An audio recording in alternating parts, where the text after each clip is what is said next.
It's time for Talkin Tauntauns,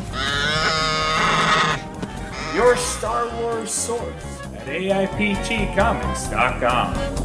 Hello and welcome back to another episode of Talkin Tauntauns. I am Jim Lahane, and with me, as always, sometimes, is our favorite Nicole Herview. Wow, I don't think there's another Nicole Herview, so thank you. Well, you're welcome. It's like when I tell my dog that she's my favorite Tiffy because she's my only Tiffy. Right, there you go. And only Nicole today because JJ is trouncing around the galaxy, I believe on his honeymoon. I believe so. I believe that's where he is. Yes, because he apparently has life things to do and not Star Wars things, which is weird. Hey, once in a while that happens. So we'll give him a pass this time, but yeah. I have life things to do next week, so yeah, apparently you won't see me does, then. But I'll be here. Hey, you have fun with that, bud. This week we have big news is that we got an entire season drop of a show. Wild. Doesn't happen a lot anymore. Well, at least with Star Wars. No, yeah, not with Star Wars because Netflix is the only one who does the entire season drop, and pretty much, yeah. Yeah, so it's kind of weird. We're talking Visions later today. Mm-hmm. But before that, how are you doing, Nicole? Oh, I'm hanging in there, man. Life is happening, and that's good and bad sometimes. But, staying positive, getting excited about Star Wars stuff, that always helps. I can imagine. Yeah, we right now we don't have active construction going on at this very second, but our construction guy is supposed to show up this morning, so we'll see how well this goes audio wise. Yeah, right. If you hear clanging, he's installing air duct vents. Very important. Air duct vents. I can't talk, but air duct vents are very important. So that's good. We need those. Yeah, especially when we live in a house that doesn't have any and had 3 window AC units. God, no. Mm-mm. Although the weather right now, I don't know how it is where you are, but it is perfect where I'm at right now. It's like high 60s. Little bit of a breeze, sunny as heck. I'm like, it's fall, it's happening, it's autumn. I'm ready. It's very nice. Yeah, that's pretty much it here. We're not used to this cool weather. In Utah, you go from blazing heat to freezing cold within a week. Yeah, we get a few weeks back of this to blazing now. heat. Yeah, I mean, yeah, that makes sense. But yeah, our falls/autumns are shorter and shorter every year. So now I'm like, okay, I gotta live in this right now, because late October, usually the month of October is pretty nice. So this is bonus is what it feels like. Sometimes we call it false fall because it'll get like this and then get really hot again, and then it'll be actual fall. So there's a little false fall in the beginning, and I feel like this might be it. I'm just hoping it stays like this. Yeah, I'm hesitant to take out my AC units before it's too early. Yeah, don't do that yet. Don't do that yet. You might get a nice little heat wave for about a week, and then it'll go back to this again for a few weeks, and then it'll be winter. All of a sudden, it'll be 30 degrees, and you'll be like, "What the heck is going on around here?" Cannot wait. No, me neither. I can't actually wait. I hate it. I hate the extremes. The extreme cold and the extreme heat. I don't do well in summer and winter. I do very well in fall and spring. So I'm going to be happy for a little bit. So everyone take advantage of my good nature for the next few weeks. Yeah, it's so funny moving here from Utah. Utah is known as some of the best skiing in the world. Oh, yeah. Normally, when they actually have decent snow. And down the street from my house is a skiing hill. It is a hill. And they advertise skiing, and my wife just drive by and laugh. We're like, no. That's not skiing. No. No. They also have sledding, which may be fun, but we have a giant hill off the back of our house that probably be better than our skiing hill. Yeah, absolutely. Yeah, I was in Park City, Utah for a few days once. My cousin got married there. And that was oh my God, that was years ago. At least 10 years ago. But it was lovely. We were there in the summer, so there was no skiing, but it was beautiful. A beautiful beautiful landscape. I did horseback riding in the mountains. It was great. It was a good time. Park City's Nice pretty. place. Yeah, it's very nice. Very, very pretty. Saw the Olympic Village, all that good stuff. It was cool. We had done, on a completely side note, they have the Olympic training facility there. Yes. And they have the ski jumps. And Yep. you can actually do the ski jumps in the middle of summer, which jumps into a pool. You just pay, Right. you pay the money and you slide down the ramp on skis that are basically like wet carpets. And you can actually do the ski jumps into the pool like they do when they're training. And I had done that when we first moved there, probably like 13 years ago. Yeah. Yeah. That's cool. That sounds like a lot of fun. I'd be scared to death, but it I was seems scared like, to death as yeah. well. Plus the Yeah. fact that you want to flip forward on the skis, but the way the ramp works is it actually propels you up. So Backwards. you flip backward. And so as you're trying to flip forward, but the force is putting you backwards, Yeah, you just kind of fall flat on top of the skis onto the water. Gravity's working against you there. That's tough. That's a tough time. So, and with that, I think we could talk some Star Wars news. I think so. I think that's what people want to hear. Maybe. I don't know. I don't know what people want to hear. Hey, who knows what they're here for? Why are you here? Let us know. Your tauntaun will freeze before you reach the first marker. Then I'll see you in hell. Hello, what have we here? On the first of the news dockets, we have, it's been a couple weeks since we've gotten to the news, and the full trailer number 2 for Lego Star Wars The Skywalker Saga has been released, and with it comes a updated release date, and I remember when this was scheduled for sometime in 2020. It's now telling us spring 2022. Yeah. And I know the pandemic had a huge impact on that, but I doubt it was the 100% of the reason why we have a 2-year delay. But the trailer looks a lot of fun. The graphics are absolutely phenomenal. It says gameplay trailer, and it looks like it's actually the animated show. So I'm interested to see how it comes about. Yeah, the little gameplay sections looked awesome. Usually cutscenes these days, like you can tell, like they're gonna be good quality or they're gonna look great, whatever. They're gonna look like an animated show, especially like the Lego specials that we get that are so great. But the gameplay, like you said, the gameplay looks of the same quality, which is really cool. I mean, it's not lifelike, it's Legos, but still, it's really cool looking and very funny. Like Lego stuff has, so much heart and so much humor. And I mean, you show me Qui-Gon Jinn dying and telling Obi-Wan to, like, train the boy, and he's like smacking him in the face. And I'm just like laughing my butt off. It's just too funny. It looks like a really fun game to play. And I feel like with so many intense games, especially I've been playing Resident Evil, and I need some joy, so that might have to go on the list. I might have to stream it. That's what I'm saying. I've got to plug the stream real quick. I might have to stream that, so that might be really fun. So have you played any of the Lego games before? No, I haven't. I think this might be a good one to jump in on. It looks really fun.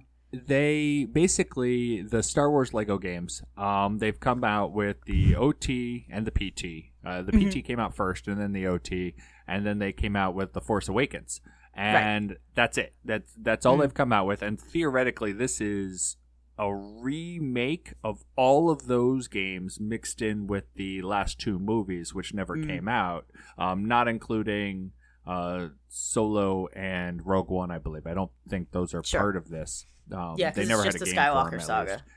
And they're just fun games. Like, literally, yes, you can die, but what you do is you respawn immediately, and when you die, you lose all the credits you've been carrying. And so you respawn, and the credits plop out where you were. And so you go and you pick up all the credits that you lost when you died, and you keep on moving down the game. Right, yeah. And it's literally more about having fun than it is anything else. And so Love that. like you can sit and play and have no video game skills whatsoever. And I'm really looking forward to this. I played the PT game. I own all of them, but I haven't played any since then just because time. Sure. It's one of those things. But I'm looking forward to this. The graphics look fun. It looks like they changed it up a little bit since those games have come out, and I can't imagine that this won't be a fantastic game. Yeah, it looks great. I have no negative things to say about this trailer. I mean, it's a trailer. It's doing its job. But yeah, I'll probably be picking this one up. All right, and next on our news, we've had a little bit of an award season start up with the Emmys coming out, and The Mandalorian takes home 7 Emmy Awards. Yay. One for Outstanding Visual Effects in a Season or a Movie, Outstanding Sound Mixing for a Comedy or Drama Series for Chapter 13, The Jedi, Outstanding Cinematography for a Singles Camera Series for Chapter 15, The Believer, Outstanding Music Composition for a Series for Chapter 16, The Rescue, Outstanding Prosthetic Makeup for... Can you guess which one? I honestly can't because I forget which episode is which at this point. I need a Mando rewatch. But go on, tell me. For The Jedi. Ah, yes. Oh, yeah, that makes sense, doesn't it? Yep. Yeah, that's logical. The Ahsoka episode. Is the Jedi. Right. Yes, absolutely, 100%. I saw Rosario Dawson the other week. I'll tell you that story in a second. Keep going. Okay. Outstanding Stunt Coordination and Outstanding Stunt Performance. Very good. So that was out of a total of 24 nominations. Which is great. That's a heck of a lot of nominations. I put less stake in awards than I used to just because they tend to dislike genre. Like, I've figured that out pretty quick, like, especially, the Oscars. And also, blatant, omission of people of color. and I don't laugh. I laugh out of anger, honestly. Yeah, I mean, they're doing better, but there still needs to be a lot more representation in these awards. So, again, I put less stake in it than I do, but those are than I used to, but those are very, very well deserved. And I'm very happy for everybody who worked on that show because it is stellar and deserves all that recognition. I'm very excited for that. Yeah, it's super exciting. I believe, I'm trying to think back, this may be, I guess the Clone Wars came out last year too, and they were up for a couple nominations. I don't know if they won. I didn't see anything where they were related. It just came back as The Mandalorian. So... Well, no, I'm super happy for them. Yeah, they it's earned great. it, but I'm not an awards person, so I don't know what any of this means. Yeah, I wrote a book about an actor. Like, the main character in my book, she's an actor who wins an award. Like, that's how the book starts. So I had to watch all of the award shows for years. You know what I mean? Like, to do, like, research. So, like, this is the first year, because the book is done, by the way. The book is done, so I don't need to watch the award shows anymore. So I'm probably not going to. And also, I was acting for a while as well, before I started the book. So that's not. I was like, let me write about this. No, it was afterwards. So for a while, I was acting. Like, I was in high school and I was doing drama and this, that, and the other thing. So I was very invested. So I would watch like all of them: the Tonys, the Oscars, the Emmys, everything, and then the book started in like college, so I got invested that way, and now I'm like, oh, I cannot care anymore, which is very freeing. So yeah, it'll probably be a few years before I watch one of these again, but that doesn't take away from the fact that it's great recognition and that it's very well deserved. So good stuff. So your Rosario Dawson story. Yeah, so I was at a wrestling show called AEW. That's the company is AEW. I was at their filming of Dynamite and Rampage in Newark, and Rosario Dawson was there. She was part of the show. Apparently she's friends with like some of the wrestlers who now have a reality show, and she'll be on that reality show. So she was in the audience and like fought one of the wrestlers, and like she got in a fight with this dude, and it was, I mean, it's all fake, kayfabe, if you will, but it was really cool. Like, all of a sudden, Rosario Dawson's just standing there in the audience, and she gets up and like, starts fighting this dude named Malachi Black, who's this big tattooed boy, and she just fights him for a few minutes. It was really cool. I was like, wow, look, it's Rosario Dawson, everybody. It's Ahsoka. It was cool. Yeah. I mean, I didn't like meet her or nothing, but she was there and I was there, and that was cool. Well, we'll count it as you met her, and she's your best friend. Sure. Yeah, we're besties. We're hanging out next week. Oh, cool. No, it was just cool to like see her work. You know what I mean? Like I got to see her do stunt work, basically. So it was cool. It was fun. All right. So our last news item is apparently there is a Disney Plus Day streaming exclusively on November 12th coming to Disney Plus, where they are going to be releasing a bunch of their movies that have been out in theaters and I guess the part of the premiere pass. I believe that's what it's called. Premiere access, yes. Yeah, premiere access. You're right there. I never paid for it, so I don't know. Me neither, but I just see it all the time. And so the movies that are coming to Disney Plus include Jungle Cruise and Shang-Chi and a bunch of other stuff. But there is one Star Wars thing that kind of snuck in there, and it's just called, on their official release, Star Wars Special Look. Mm-hmm. And as far as we are aware, nothing official has been mentioned at all about what that special look is. I don't think so. But the Boba Fett fan club has mentioned that it is going to be a special celebrating the origins and legacy of Star Wars legendary bounty hunter Boba Fett. It makes sense. It makes sense because that's around the same time that we should be getting another Mando or Boba Fett. Like, you know what I mean? Like, that's when Mando Season 1 came out. It's when Mando Season 2 came out. It's the same time of year. So it would make sense that we would get a look at Boba. Yeah, that's what I assumed that it would be some variety of trailer or fast forward because Book of Boba Fett's coming out in late December. Do we have a date? I don't think we have a date yet. Yeah, I did. But it would make sense that it'd be some either trailer or like small version of the gallery, right? Like, here's a little look at what we're doing and why this is taking so long, which we already all know why it's taking so long. But maybe just something to satiate people's appetites until we get a full season. Yeah, I wonder. Yeah, because from what I see, everything just says December 2021. So I'm wondering if they'll give us an official date then, which is kind of weird that you're waiting till November to do that. They want more people on the platform. It makes sense. Yeah, definitely. But it should be cool. Whatever it is, I'm excited. Yeah, it just seems interesting. Seems like they're a mystery box that they're opening. Mm-hmm. Love a mystery box. All right. And I think that's all for the news. Sure. So we should move on to our main topic for today of visions. Let's do it. 1, 2, 3, 4. Can you hear us, everybody out there? Countless beings far across the cosmos, whether 1 or 100 million parsecs. You don't know us, but you are about to. Released a couple days ago on the 22nd it came out, which was Wednesday, September 22nd.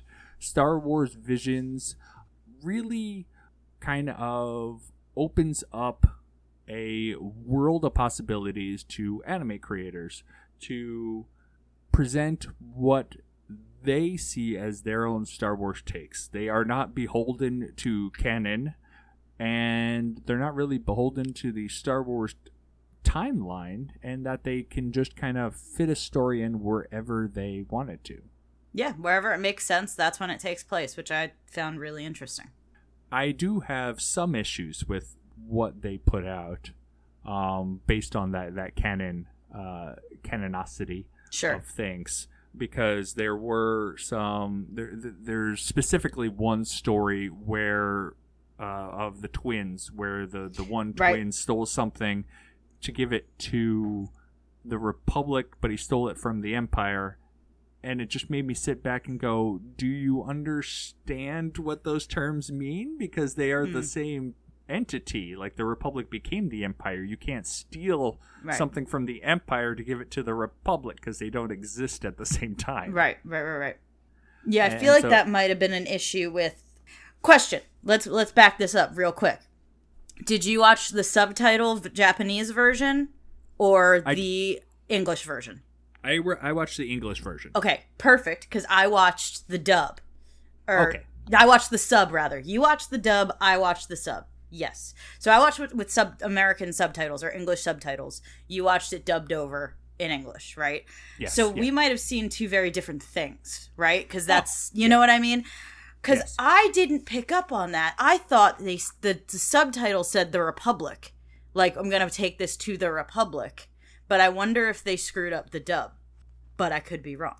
Well, he said that I'm going to take this to the Republic, but he's fighting not the Republic, Star the Rebellion. I'm sorry. Oh, the Rebellion. No, they definitely said the Republic. Maybe I'm getting confused. Maybe I'm stupid. I might have to go back and look at that because if in that's true, if I got my wires version, crossed. Yeah, in the subtitled.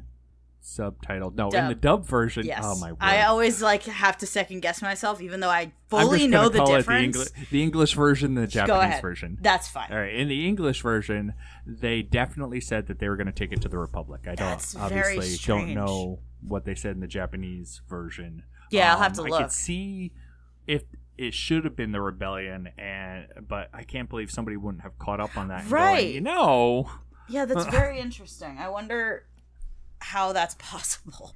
Yeah, because they're the same. The Republic becomes the Empire, right? Exactly. So and that was my big issue. that's an issue. I would have an issue with that. If I had picked up on it, if I missed it, that's huge. I was just tired. That's my excuse. But yeah, that would be a glaring oversight if someone allowed that to happen. So sorry to derail that. No, it's important. Was a craw in my jaw, something. I don't Something. know. That's yeah. So generally, we had 9 episodes released, all on the same day, of which, again, I think I mentioned this before, I would have preferred it weekly, but they are varying in length from, I think, 13 minutes, 14 to minutes about is the 22. shortest Mm-hmm. one. Yeah, to about 23, 22 minutes is the longest one, and they vary on the shorter end of that scale mostly. Yes. Mostly, yeah. And so I assumed they dropped them all on the same day because they are so short. Like people, you could watch them all in 2.5 hours. Yeah, like where you have shows like Loki and What If are all roughly about a half hour each. If these were a little longer, I could see them dropping them weekly. But since they are 15 minutes, I guess we'll drop them all on the same day. But I think a lot of them I would have preferred to be longer. I'm not a short story person. I don't like short stories. I don't like things that are done very quickly. I like things where you get into the story, you get into the meat and the potatoes of everything. Mm-hmm. And so I like ongoing story tales. I don't even like episodic television because I don't like stories that are over in one shot. And these are the epitome of that 15-minute story where you don't get any more detail outside of what you're dealing with here. Right. But I had a lot of fun with it. I have seen very mixed reviews online where there are people that are raving about it and also people that are absolutely hating it, and then everyone in between, because these are so different, made by completely different creators, that some they're hating, some they're loving. What are your overall impressions? Yeah, I enjoyed it, but I also dabble in anime and manga. I have friends who are like crazy about it. They're like diehard, fans of the genre. Whereas I've dabbled in it throughout the years, usually on their recommendations, or I grew up with Pokemon, which is probably the most mainstream. Dragon Ball Z and Dragon Ball, that whole series, Pokemon, those are probably like the big ones. And I never got into Dragon Ball, but anyway, I like the style a lot. I like what they did with it. I like that they're all so different. There are definitely some installments that I like better than others. There were a few that I was like honestly, I didn't care for the twins in general. Like, that just wasn't for me. There were a few that I was like, okay, I could have done without this, honestly, but someone's going to love it, So I think it's, they were well done. They were well made. If there's a glaring oversight, like you just mentioned in one of them, that is wild. But yeah, otherwise I felt like they were good. And if you don't like the genre, that's one thing. But I'm a big fan of these, especially a select few of them. I was like, I could watch a 3-hour movie of this. just extend this a little bit. But yeah, we can get into that if we want to go, installment by installment here. Yeah, why don't we do that? All right, so we'll go in order of, I guess not necessarily release, but order that they're given to us. Yeah. And so episode 1 is known as The Duel, and this is the one that we have already. We know we're getting more about because they're coming out with a novel in a couple weeks called Ronin, and that is based on The Duel. And so it says, a wandering stranger from a mysterious past defends a village from powerful bandits. Yeah, it was cool. Mm-hmm. Yeah, this is our samurai story, although a lot of them can be considered samurai stories because they are. It's basically you're taking Japanese culture on a lot of these and placing them in the Star Wars universe. And I really enjoyed The Duel. I thought it was fantastic. It was a great kickoff to this whole thing, and it left me with a lot of questions. Yeah, same. I really liked this art style. It's not my favorite that I would watch a whole, series or whatever in this art style, but it is gorgeous and so much fun to watch. It's singular. Like, there's not another episode that looks like this. And I think that's why it's a really good starting point. Because the one that comes after it is the antithesis of this in terms of art style. And storytelling. It is storytelling. It is the exact opposite. They're like, here's two ends of the spectrum. Enjoy. And then it's like, okay, here's everything kind of in the middle. But yeah, I really liked The Duel. I like Ronin. I liked that the music in it was very similar to Duel of the Fates. I was just getting those notes in there a lot, which I love that. The Stormtrooper design really stood out to me in this one. Yeah, it was cool. I like the lack of color. I like the very scarce use of color. I don't have much bad to say about it. I'm really interested in Ronin. Now, is that an audiobook, Ronin, or is that going to be a book? It's a book. Love that. I'll read it. Yes, they have an audiobook coming out for it, which I'll listen to. But it is a full on book. Great. I can double check. It should be coming out, I think, October 12th or something. Perfect. Putting it on my list because I just want to know more about this dude. He's fascinating. Yeah, I found it interesting. One that we talked about before, where he is pulling his lightsaber out of a sheath. The sheath, yeah. And they did that a couple times. Yeah. But I noticed mostly they did it in the very last episode. They did the same thing where he looked like he was putting his lightsaber into a sheath, but you could hear the lightsaber power down. Mm-hmm. And there was no sheath there, so it was just where he would place the lightsaber looked like he was putting it into a sheath. Whereas this one, the not even a Jedi character. They're both Sith. Yeah, so cool. And so you had the main Sith and then the other Sith. I don't remember their names. Pulling out their lightsabers from their sheaths. And that's what really got me interested in the story is like, wait a second, you have this former Sith or current Sith protecting the planet from this other Sith. And so clearly this is set back in the day when the Sith are running rampant.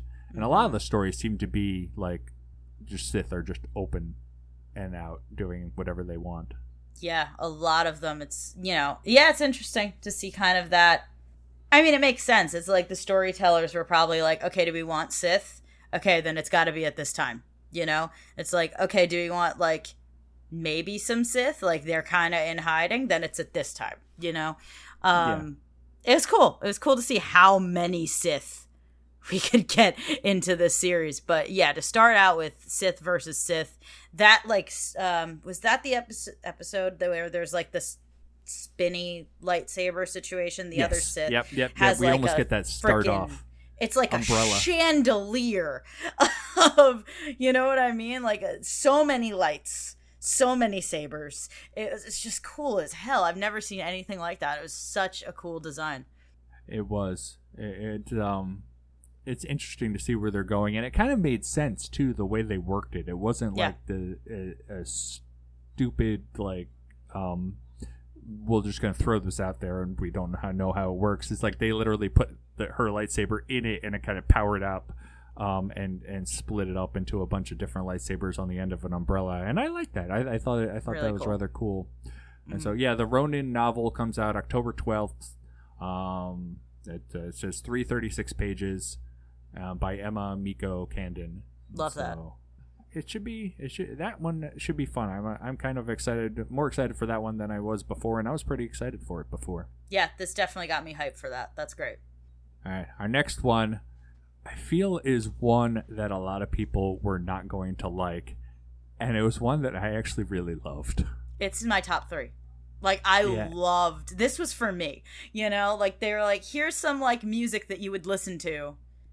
Like, I don't know if the music sounded the same in the dub and the sub, but in the sub, oh my god, it was great. Like, J-rock is, like, a thing, like, Japanese, like, pop punk and that kind of thing. It's great.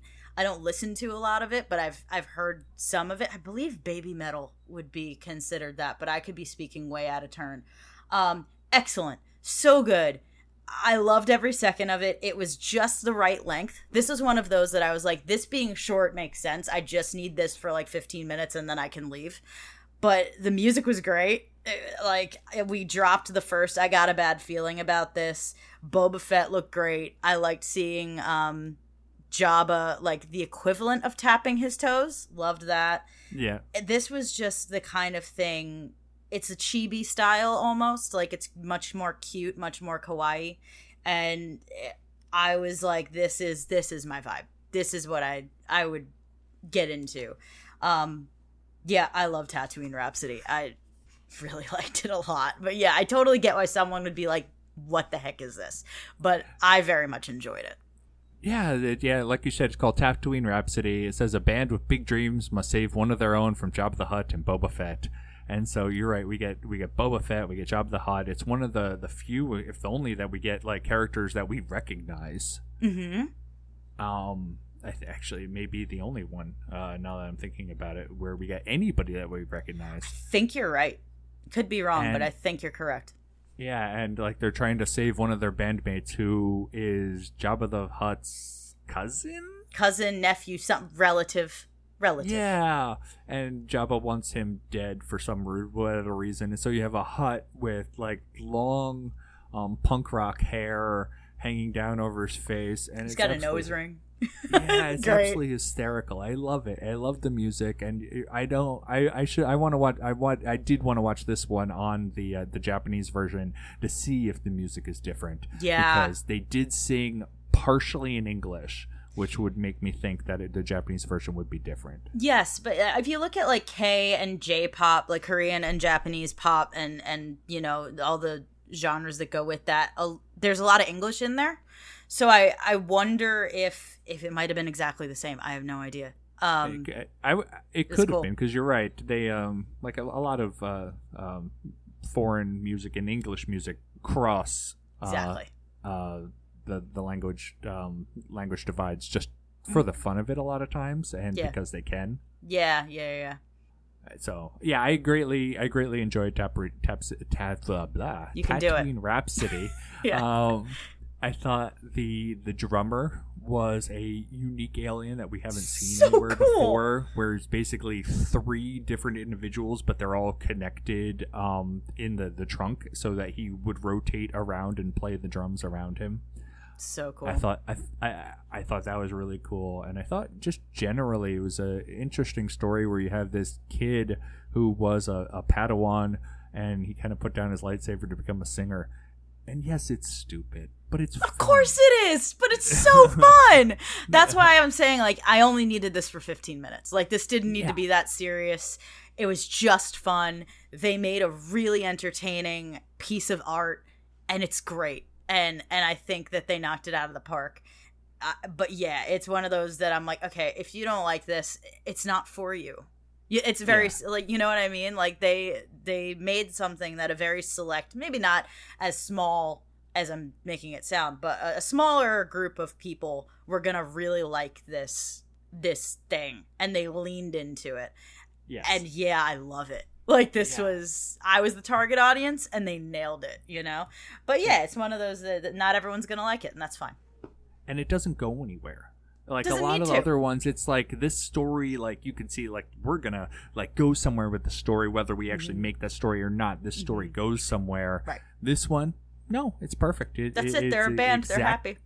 It's exactly what it needed to be, and it is the quintessential short story, just as it is. And yeah, I loved it too. I thought it was absolutely great, and I'm happy that's to why hear people that. are complaining about this series. They're like, this series is terrible, or saying other things like, I just watched the first 3 episodes and I'm not into it. And I'm like, I just watched the first 2 and I'm absolutely loving it. Yeah, it's they're all so different. It's a shame if someone drops off after like maybe not liking these 2. It's a shame if you don't get through the rest of it, because there's something there you're gonna like. It just might be towards the end, or who knows. But they're all so vastly different, and I feel like that's why they put these 2 in the front, because they were like, this is not this. These 2 could not be more different. Like, so you don't know what the back 7 are gonna look like, right? So yeah, I could definitely see that, because you're right. If you can mix and match these, if you liked the Duel, you're gonna like some of the other ones a lot more, and you don't want to put those all together. Like the Ninth Jedi and the Duel, I could see like people who like both of those. Like if you put those 2 together, but then you also all of a sudden have this dynamic shift when you get to some of the other ones by putting these 2 first. You have what can come next, and I could see the person going, okay, like we should not put similar ones together, and so you get varying styles throughout the whole thing. absolutely, yeah, it was cool. Good one. All right, and now the third one, The twins. probably one of my least favorites. Me too. Mostly for the story's sake. Well, I had mentioned the Republic issue, but just in general, like it was the twins, and twins born into the dark side clash aboard a massive Star Destroyer.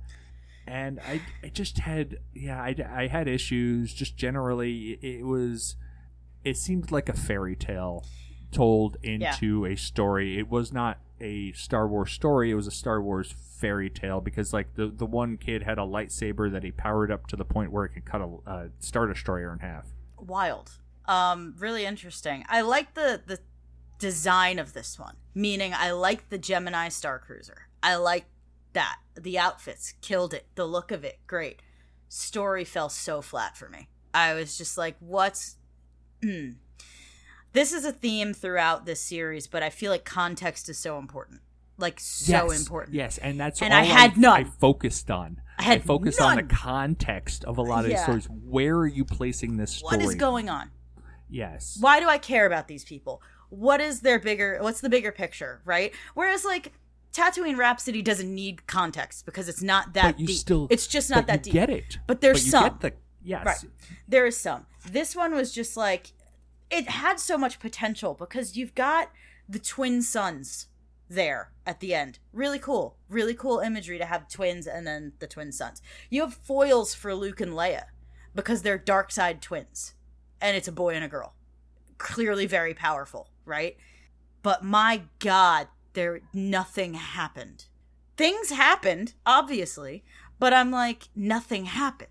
And I don't care that much. It was a cool fight. It looked interesting. I don't have much else good to say about it, which is a shame because it had a lot of potential. It did have a lot of potential. One of my friend's comments was, for breaking down the entire episode, how are they breathing? Right? They're just in space. And I think that there's been talk in the Star Wars universe that there's like a little like gravity well around the ships that like, you know, you have like an atmosphere around the ships, but it's really small. The magnetic field holds in. Sure. Yeah. But like, they just did a whole 20-minute fight sequence, 15, 20 minutes, however long this. I feel like this was one of the longer ones. It was a fight sequence on the back of a Star Destroyer, and there were no concerns about this. Like, breathing, gravity, nothing. They were good. They were totally fine. And, and they're talking in space. It's very strange. But the creators clearly understood what they were doing. Oh, because they gave the droid a helmet when he was out in space. And so the droid is the only one with the oxygen helmet, whereas the two kids do not have anything. So clearly they did it on purpose. I guess. and I don't understand why, but Yeah. that's it. That was their intent. This is just one of those where it was like, this wasn't my vibe, and that's fine. I won't say it was bad or anything like that. It just wasn't for me. This is the antithesis to me of Tatooine Rhapsody, where I was like, this just isn't my thing. I just don't love this kind of. Let's just scream at each other and fight, and that's it. I'm just like, okay, I don't need more of this one. You just described Dragon Ball Z. Honestly, I just thought to myself, like, this is why I never got into Dragon Ball. Like, I didn't like this. Yeah. But I feel like it's one of those things, like, if you're a big Dragon Ball person, you might like this. Maybe not, but, like, this might be your vibe, and that's cool. Yeah. Hey, if you just want to see people yell at each other and fight. I mean, I'm a wrestling fan, so I'm not diminishing that at all. Go ahead, have fun. But this just wasn't for me. Yeah, as someone who owns all of Dragon Ball, it still wasn't for me. Okay, but hey, listen, yeah, everybody has their own thing. Yeah. So, episode 4, The Village Bride. A Jedi on the run takes in the unique customs of a remote village under threat by a warlord. This is another one I didn't love, and I really wanted to. I really wanted to love this one because it felt to me like a Studio Ghibli movie. It felt to me like a Spirited Away, Princess Mononoke, like that kind of vibe. Maybe because it's in the woods. But I liked the art. I liked the action. I didn't follow the story as much because, again, I didn't have a ton of context. There was a little bit, but I was like, okay. And, like, I just needed another layer to some of these of story. And it wasn't giving it to me in this one. I wanted to like it. I just didn't. Is that fair? Yeah, the context issue, like I said before, this was an issue I had generally throughout the whole series, is that I focused so much on the context. Where is this story taking place? It does not need to be canon, but you need to have a set time for when this is taking place. Is it taking place during the Rebellion? Is it taking place during the early Empire? Is it taking place during the old Jedi Sith? It doesn't need to, like, follow canon, but you need to fit within the time period where you're setting it. Yeah, give me a timeline. And that's all I want. I just want to know what you're doing. I like The Village Bride. I thought it was I thought it wasn't my favorite, but it's very pretty. It was absolutely gorgeous, and I enjoyed what they were doing with it. I liked how the girl Jedi had the mask on through the whole time. So You're kind of cool. wondering why, although just to have kind of a scar on her face seemed a little anticlimactic. A little bit, yeah. For that one, but I liked how they kind of kept bringing up, and he's like, "You don't need that mask," and she's like, "Yeah, I'm good." Yeah, part of me thought, because to me this one I did understand what time it was in. I thought this was right after Order 66, right at the beginning of the Empire, like kind of Bad Batch time. Yeah, because it felt like that's why she's on the run, and that might be why she's wearing the mask, because she's hiding. That's what I got from it. And she was such a cool character, and I really liked her style and her everything about her, but I was like, I want more. Like, these characters, and I think this is more the context I'm looking for. Some of these characters are so shallow because we only have 15 minutes with them, so we don't really get to explore them, right? This is my point. I was bringing up why I don't like short stories. Right, sure. The best short story writers can give you all of that information in a bite-sized piece of time, and you fully understand who these people are. Neil Gaiman is great at that, but this wasn't doing that for me. This one wasn't doing that for me. I wanted more from that character because she was so intriguing, and I just didn't get it. And this is another one. I like this one more than I like the twins, but this is another one where I'm like, the potential outweighed what I got, and maybe with a little bit more time, this could have been better. Yeah, I think that was a common theme in these, is shortly after the Empire gets settled, you have these Jedi on the run. That seemed to be a major theme through a lot of these stories, is like, what are we doing with these Jedi on the run sort of topics?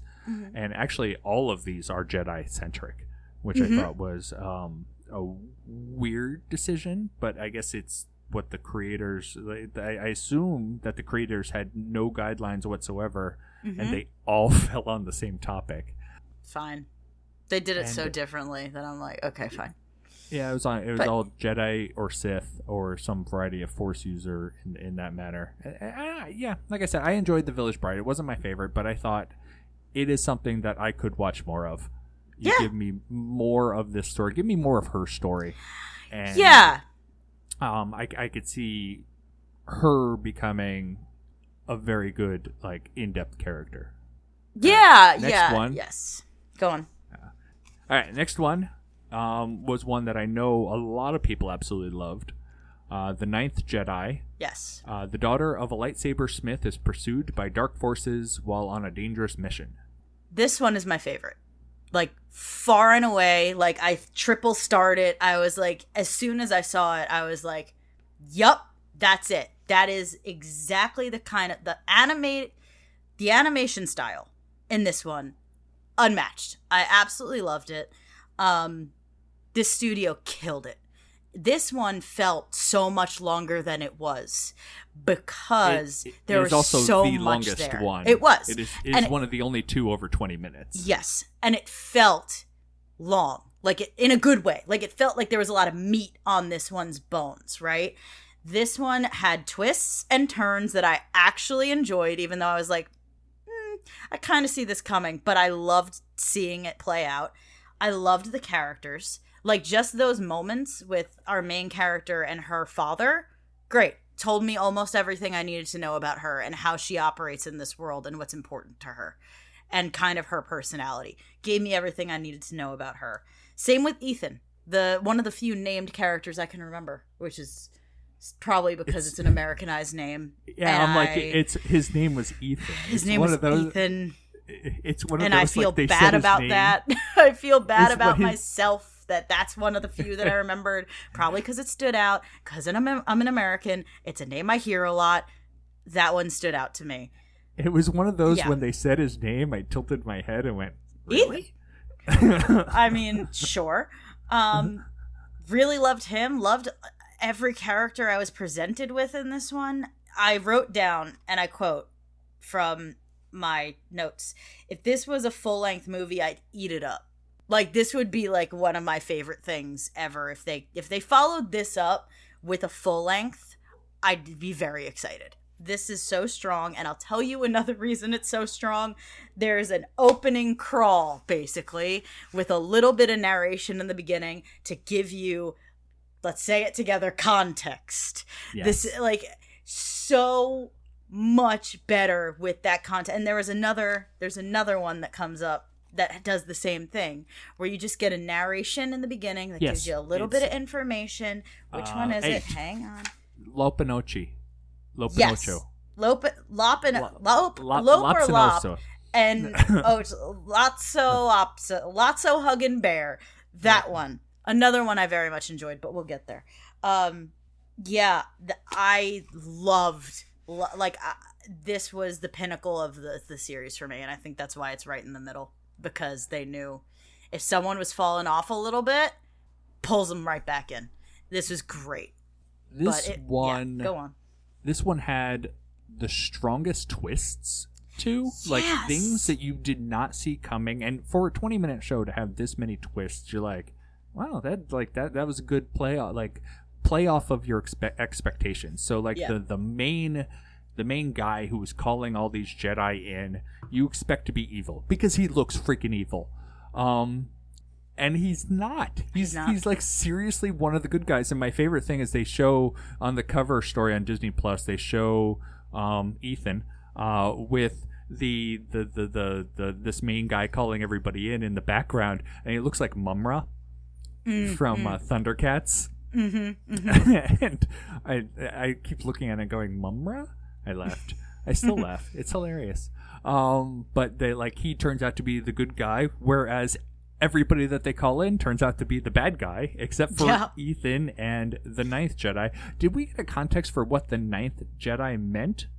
Because they called in the guy, seven... the guy. Yes, so I guess he's one. Maybe not. Okay, because Maybe they called not. in seven Seven more. Jedi. Yes. And then the girl who was the daughter of the weaponsmith Right. The main guy who called him said, "You will be the 9th Jedi." Correct. And I'm like, so I are wonder you if counting he's including himself. I don't know, but like, he were said you that- including the 7 who most of them weren't Jedi? So those 7, the 6 that were Sith, right? 5. They took the Sure. Yes. Because the one guy was a purple lightsaber. Right, you're correct.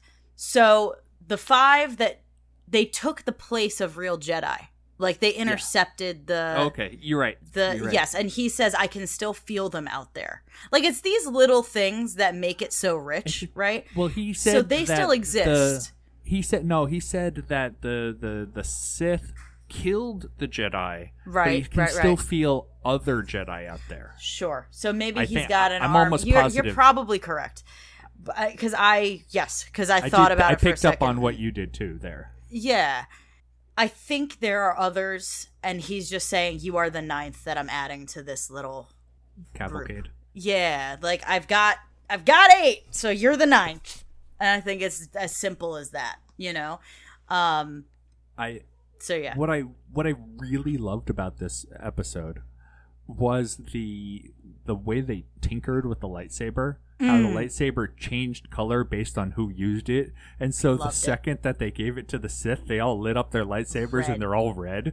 And it was Perfect. one of those it's like instant identification of who these characters are. And then like when the two are fighting, and you're looking and you're like, that one's not red. Did they mess up the color? No, the color's not messed up because they had red so strongly before. It looks purple, and that's when they stopped the fight as soon as they showed that and goes, hold on, like you're not one of them. Right.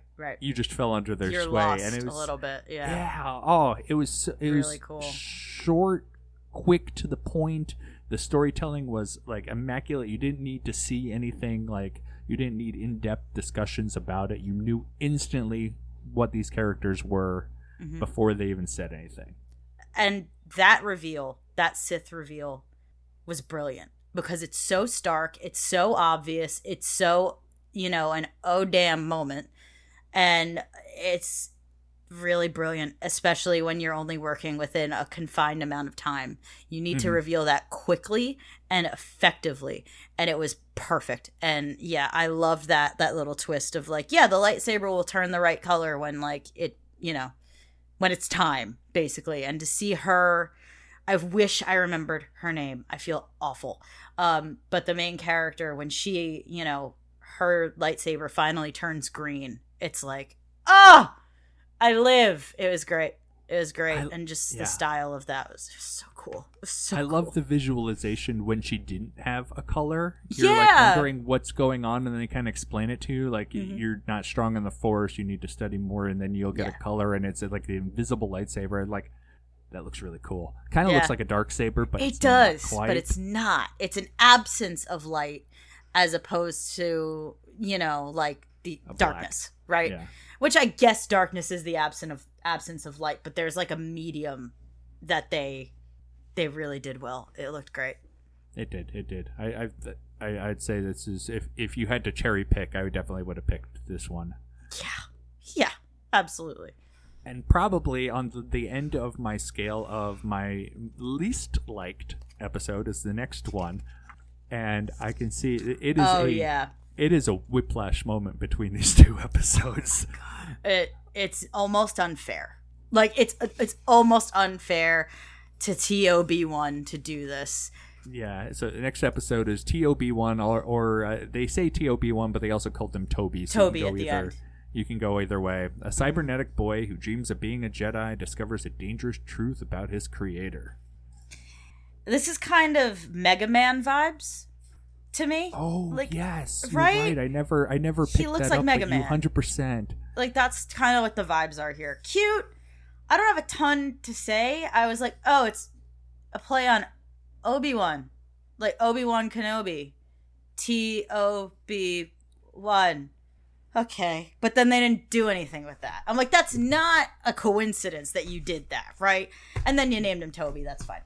But okay, like the whole time I was just like, this is fine. And that was it. That's all I had to say about it. It just wasn't for me. I No, wasn't the it's- target audience here. I feel like kids might really like this one. that's what I think. It's ultra cutesy, round. Like when they walk, they make the noises, and I'm like, this is you are gearing this one towards the extremely young, and you have basically a Pinocchio who becomes a real boy. He picks up the Force along the way, and you're like, but how does a droid get the Force? It's not for me. I really disliked this one, and like I said, it's a whiplash for where they placed it. I think if you place this one after Lopsinopso or Lopsinopsa, Osho. Yes, that one. If you place this one after that, I think it would have been better suited there. Maybe. Because I really liked that one, but I think the style matches better. Where the style of this one and the Ninth Jedi it is very poorly placed, and it is. They really set it up for failure there, I think. But yeah, I hesitate to say I disliked it. It's just like that wasn't for me. It's very obviously not for me. And I will not be watching it again. Whereas some of these other ones, like, I'll just go and watch that again because it was fun and I enjoyed it. I didn't enjoy this one. I wanted to. I want to enjoy all of them. But I just... No. Mm-mm. The design of the master / professor dude, that was cute. Like, it's kind of got a Wally story in there a little bit, too. Yeah, did he have no arms? Allegedly he had no arms, but I didn't notice. Arms, but it didn't look like he had arms to me. Mm-hmm. And then I'm like, does he have no arms? And because he's like floating lightsaber, the Jedi with no arms. They referred to him that because way. they showed flashbacks and he had arms. Correct. So he must have lost them. Okay, so and then when he's a Force ghost, he has arms. Yes, and it was one of those. I'm like, it seriously looks like he has no arms. But it does the way they made the character. It was hard to tell. Yeah. Okay. Yeah. So I liked him. That's cool. But I just fine. I wanted his story. I don't tend to like droid stories. No. But we got a whole series coming up for you. I know it's not for me. But I mean, shock me, surprise me, please, someone. But I tried to like it and I couldn't. So I think that says something. Okay. Well, let's move on. On the final third of the series, and I liked all three of these. Sure. I'd say overall, I liked more than I didn't like. Yeah, me too. Even the ones I liked, some of them I really enjoyed. And so this one is called The Elder, and it says a Jedi and his Padawan pursue a dark and powerful presence. And this is the one with the little guy with the two very short red sabers. Really creepy old man. Yeah. Yeah, really creepy old man. Really effective Sith, if he was a Sith. Yes. He really was effective, though. They weren't sure exactly what he was, because this is the time when you said context. This is the time when the Sith are in hiding and they think the Sith are gone, but you have a Jedi and his Padawan. I'm assuming during the High Republic time-ish, around that Probably. area. Yeah, I would say that. And so you have Jedi and his Padawan trying to take down this almost Sith. And it was fun. I liked it. I thought it was well told, and the animation was really good. This is one of the ones that I was like, I like this. It's just not in my top 3. It's probably like right under there. I liked it a lot.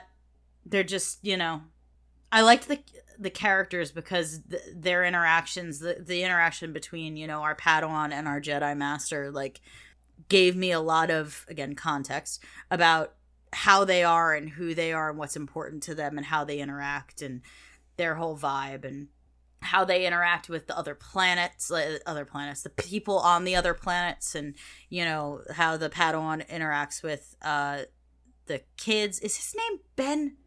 Was his name Ben? Was someone's name Ben? I don't recall anybody, but reading it, you'd probably get more of the context of what they're saying than I could through the hearing. I could be making that the heck up, but I remember hearing someone yell Ben. So I feel like maybe his name was Ben. But anyway, it was really interesting. I just didn't have a lot at the end of the day. Like, when it finished, I was like, okay, really cool, awesome little villain boy. Moving on. It didn't stick with me as much as some of the other ones, but I liked it a lot. Like, I don't have a lot of bad things to say about it, if any. So it was just kind of in the middle of the pack for me. Yeah, that's kind of it. Nothing about it stood out, but it wasn't bad. It was not by any stretch. It was. It felt similar in style to the Duel. Yes. Just storytelling wise, and so you can kind of get it mixed up in there. But yeah, I greatly enjoyed it. I think that it was overall it was one of the more enjoyable ones. All right, now the next one is one I can see people going either like Tatooine Rhapsody. This one is one of those that I think people disliked based solely on the one character. In a galaxy full of aliens, it seems really stupid to do. But it's La Pinocho. A family is torn about what to do when the Empire encroaches on their planet. And this is the one where really you're doubling down on a lot of the anime tropes, if you will, where you have a character who is essentially a rabbit. She's a bunny. Like, just straight up, she's a bunny. They did show other bunnies. Yes, which they is showed helpful. a whole planet of them Lots right of at bunnies. the beginning with the slave collars on and everything. Correct. So it gives you context for why she's a bunny. This is in my top 3 as well. This might be number 2. I might like this just a little bit more than Tatooine Rhapsody, but not as much as The Ninth Jedi. If I had to rank them, that's probably where I'd put this one. I loved it. I love the family dynamic and the family's not blood thing, and I loved that story so much. It's another one that felt a little bit longer than it was just because of good character work. I loved it. I was a little distracted by the fact that that's a bunny and she's a pretty bunny, and this is not good. Like, oh god, this is gonna be rough. That little bunny's gonna get objectified a lot, but I liked it regardless. I thought she was cool. I did like the character design. I was very aware of the fact that they were like, here's her very prominent little waist and big butt, and that's a tail. And I was just like, okay, I get what you're doing, but okay, fine. There was one shot when I'm like, damn. Yeah, it's like, hey, listen, if a bunny can be hot, that's a hot anthropomorphized bunny.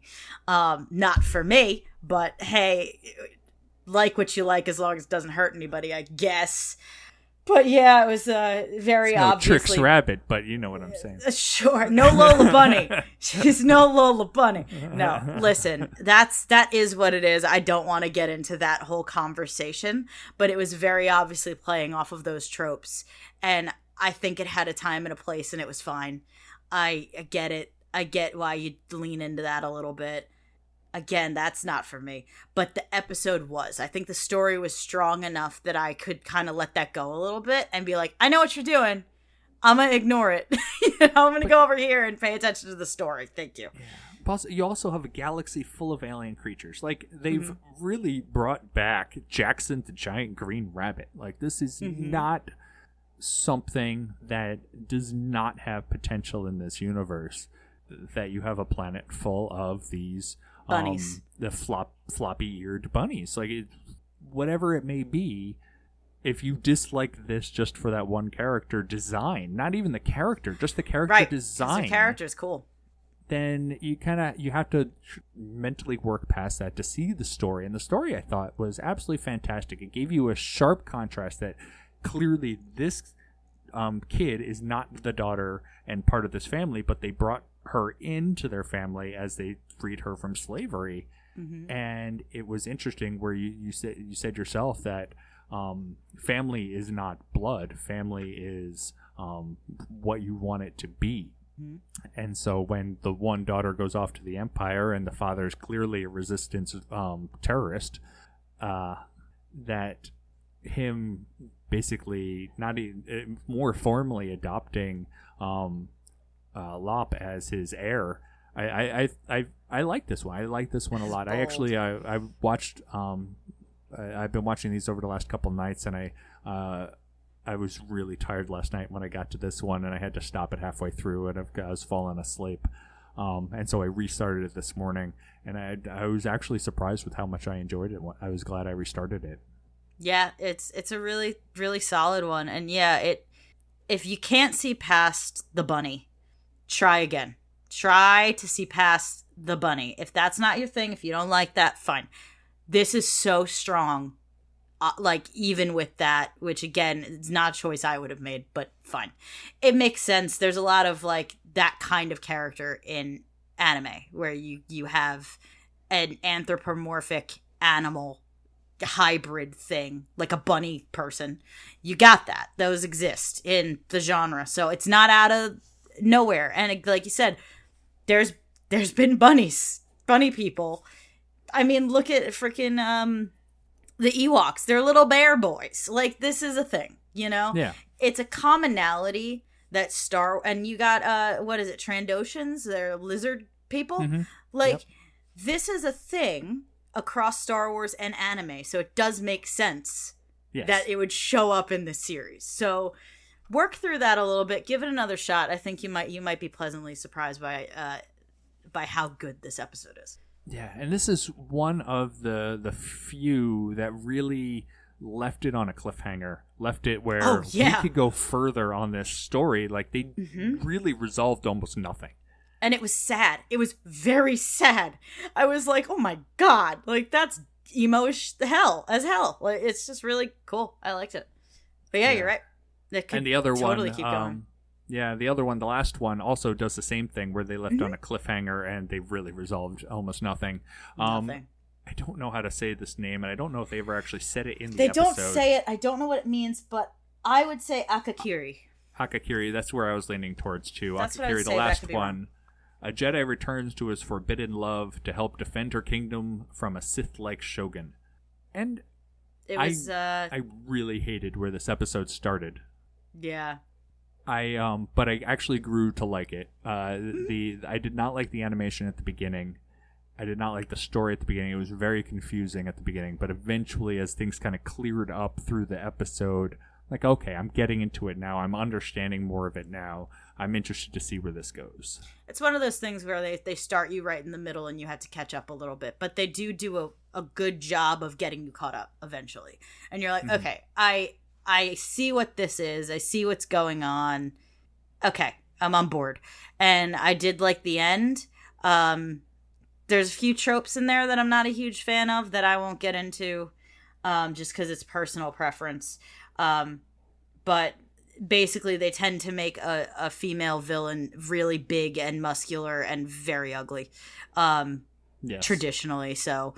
And I don't love that. But okay, go on. Again, it's a trope that exists, so I guess it makes sense to show up. That's why this one is not in my top, like not in my favorites, but in that middle of the pack again. It's not bad by any stretch of the imagination, and I liked it, but I didn't love it, you know, as much as I would have liked to. But it's a compelling story, and I think if they picked it up and kept going with it, I would be invested and interested. I'd be interested to see where they go, where it's very Anakin-ish, where you have they basically shortcutted Anakin's story, where he has to save this one girl, bring her back to life. In order to do that, he pledges his loyalty to the Sith Lord, essentially. Mm-hmm. Like I said, I can guarantee this is not for everyone. I No. enjoyed it. It's not my favorite. The art style was very abstract to begin with, and it turned me off immediately, and it kind of brought me back eventually through the storytelling. But Yes. I Sure. can see it. I can see your issue with it, because we don't get a lot of the big bads being female. Even in the last one, Lopinocho, the daughter, she wasn't really the big bad. Not really. She was bad inclined, but not Yeah. the big bad. Yeah, and so I can see your issue with that, Yeah. more of a stylistic choice, because It just turns me off a little bit. Yeah, it's Disney used to do it as well, and still kind of sometimes does. This immediate like equation of being, you know, looking a way, meaning that you are evil, right? Whereas you have this dainty little pretty princess, like literally she's a princess, who's like the good girl who's like the damsel in distress who could probably throw a punch by the looks of her, but okay. She's the good one, and that's the bad one, and it's very obvious and very stark, and we can move past this, I think. But again, it's a trope in not just in anime. Like, I want to make that very clear. It's not just in anime, but it's across the board in media. But it was very stark in this episode, and it took me out of it for a second. I'll say it like that. Took me out of it for a second. I can see that. Yeah. So overall, what are your thoughts? I liked it. I liked it very much. I've just binged it over last night and this morning because I wanted it to be fresh. And even though some of these episodes I didn't love or even maybe disliked, like I use that carefully, but maybe disliked, it was a fun experience and I enjoyed it. And, you know, if they do this again, I would happily watch it and be very excited for it because there are some absolute gems in this series and I do think it's solid. I really do. It's just whether you like some episodes more than others because they're for you or they're not. You know, that'd be my eye in the sky overview. Yeah, I was definitely hesitant to start it. Yeah, I didn't have time on Wednesday or Thursday, and seeing people's mixed reactions online, I'm like, I have to watch it for the podcast, and I would watch it anyway. But people are being very down on the show, and so I'm wondering, like, do I want to wade into this? But after the first 2 episodes, I was in. I'm like, okay, this is great. I'm having fun. Let's do this. Even the third one, which wasn't my favorite, I can see that it's not my favorite. I'm not hating it though. It's still fun. It's sure. it's still what it is. And so I would say out of all of them, I only really disliked one of them, and it's in the back half of the series. So by that point, it's like, well, if there's one rotten egg out of the bunch, then you're dealing with still the great passing score.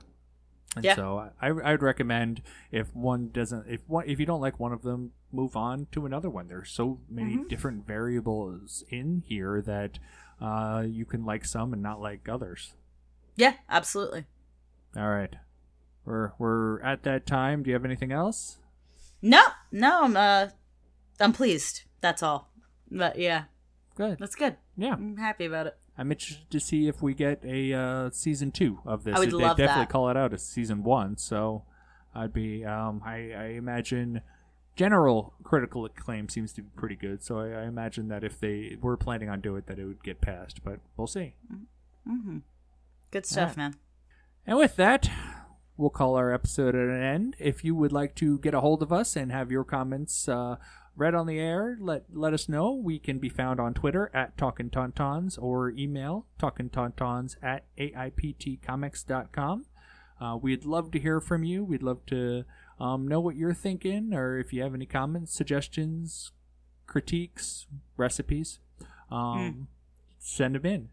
And with that, I will see you next week. Bye.